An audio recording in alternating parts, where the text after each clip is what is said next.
Sino po naniniwala isang araw, alaala na lang ang payo ng mga magulang mo sa'yo?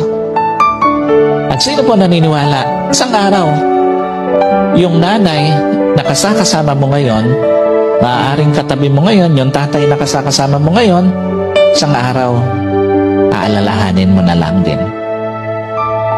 Hindi kayo forever na magkasama. Kaya nga, lahat ng magulang hanggat kasama pa yung anak, gagawin ng lahat. Ipapayo lahat ng mabuti, paaalalahanan ng anak kasi alam niya, isang araw, iiwan niya yung kanyang mga anak. Isang araw, hindi lang payo ng mga magulang mo ang magiging alaala.